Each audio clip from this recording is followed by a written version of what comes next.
تو میرے نبی وضو فرما رہے تھے اور صحابہ پانی نیچے سے لے رہے تھے، زمین پہ نہیں گرنے دے رہے تھے، وہ کوئی سینے پہ مل رہا ہے، کوئی پی رہا ہے، کوئی منہ۔ آپ نے فرمایا ما یحملکم علی ھذا، یہ آپ لوگ ایسا کیوں کر رہے ہو؟ تو انہوں نے کہا جو حبا للہ و رسولہ، اللہ اس کے رسول کی محبت میں کر رہے ہیں۔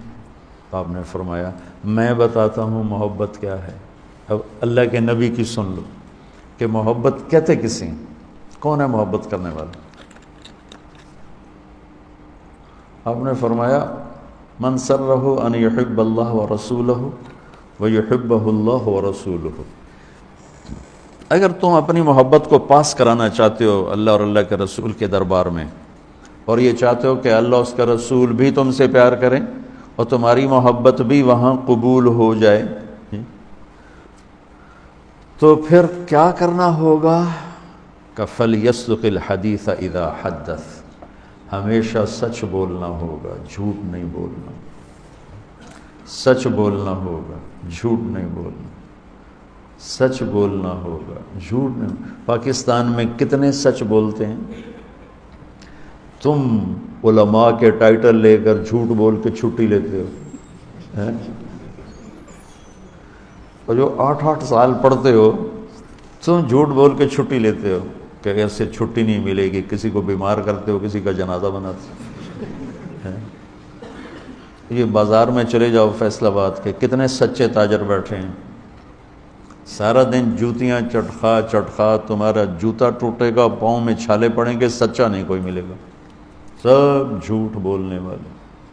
تو پہلے ہی نشانی میں پورا پاکستان فیل ہو گیا۔ میں یہ نہیں کہتا کہ سچے نہیں اللہ کے فضل سے ہیں، لیکن وہ اتنے تھوڑے ہیں کہ اب انہیں ڈھونڈ چراغ رخ زیبا لے کر، وہ چراغ رخ زیبا سے بھی نظر نہیں آتا۔ دوسری نشانی عشق رسول کی نشانی کیا ہے؟ سچائی، اور کہنے والے کون ہیں؟ خود میرے نبی۔ فَلْيُؤَدِّ الْأَمَانَةَ إِذَا تُؤْمِنَ، دوسری نشانی کیا ہے عشق رسول کی؟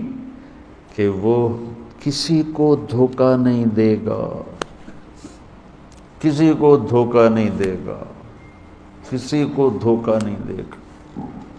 دیکھو ہماری ساری تجارت دھوکے بازی بن گئی، پوری تجارت، پورے ہمارے دفاتر فراڈ اور دھوکے سے بھرے پڑے۔ تو عشق رسول تو میرے نبی نے جو پیمانہ بتایا ہے اس پر تو کوئی نظر ہی نہیں آ رہا۔ دوسری نشانی ارشاد فرمائی دھوکہ نہیں دے گا، امانت میں خیانت نہیں کرے گا، اور تیسری نشانی بتائی فَلْيُحْسِنْ جِوَارَ مَنْ جَاوَرَهُ، کہ وہ اپنے پڑوسی کے ساتھ اچھا سلوک کرے گا، چاہے پڑوسی کیسا ہی کیوں نہ ہو۔